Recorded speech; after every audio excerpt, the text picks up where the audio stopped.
Les amis, il y a quelques jours, le ministre du Budget, Adolphe Muzito, affirmait que la RDC a une dette extérieure de 16 milliards de dollars. Et hier, une rumeur circulait comme quoi il serait interpellé ou bien convoqué par les services des renseignements qu'on appelle Conseil national de cybercriminalité. Ce qui était faux. Cette information était fausse, de l'intox. Mais cette histoire de dette extérieure des 16 milliards soulève plusieurs questions. Je suis tombé sur cette réflexion de ces compatriotes que je vous invite à écouter attentivement. Écoutons. République démocratique du Congo, écoutez ces révélations qui font froid au dos. Des révélations qui font froid au dos.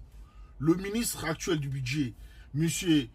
Adolphe Muzito Fumfumompa, a fait une révélation. Il a dit que la dette de la RDC s'élève désormais à 16 milliards. Le pays est endetté à 16 milliards. Écoutez maintenant. Lors de son accession au pouvoir, le président actuel Félix Tshisekedi a bénéficié de certains avantages de son prédécesseur. Joseph Kabila, qui avait trouvé une dette de 13 milliards concoctée par le régime Mobutu. Qu'est-ce que Mobutu avait fait avec les 13 milliards de dettes qu'il avait concoctées? Mobutu avait construit des infrastructures de renom, le palais du peuple, le stade des martyrs, le stade Tata Raphaël, le barrage d'Inga, le pont Maréchal, la majeure partie des infrastructures que vous voyez, des renom en République démocratique du Congo, ont été conçues par Mobutu de la dette qu'il avait concoctée auprès des institutions de Bretton Woods. Quand Joseph Kabila arrive, il se voit obligé de payer les dettes, la dette contractée par Mobutu, puisque celui-ci avait au moins construit les infrastructures.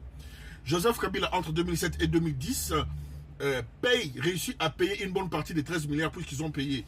Ils payeront 11 milliards. Et à l'époque, l'actuel même ministre du budget était Premier ministre, Adolphe Muzito. C'est avec Muzito que Joseph Kabila va réussir à éponger cette dette. Puisqu'ils avaient atteint le point d'achèvement avec l'initiative PPTE, pays pauvres très endettés, les institutions de Bretton Woods ont décidé d'annuler la dette de la RDC. Donc, de 2010 jusqu'à son départ du pouvoir, Joseph Kabila a travaillé sans dette, il a organisé des élections sans s'endetter, il a essayé de faire ce qu'il a fait sans aucune dette. Et comme cela ne suffisait pas, avant de partir, il prend 145 territoires sous le contrôle du pouvoir central, il donne à Félix Tshisekedi. Comme cela ne suffisait pas, alors que les entreprises minières payaient au gouvernement central 2% de la rente, Joseph Kabila va revoir les contrats miniers afin que cela passe de 2 à 10% pour les bénéfices de Félix Tshisekedi. Félix Tshisekedi arrive avec 10% des revenus des mines, mais on se rend compte qu'en 7 ans de pouvoir, il a endetté le pays à 16 milliards. Et vous, fans de Tshisekedi, dites-nous réellement, avec 16 milliards endettés, qu'est-ce que Tshisekedi a construit? Quelles sont les infrastructures de renom qu'il laissera au pays, qu'il laissera à son prédécesseur? J'arrête la caméra.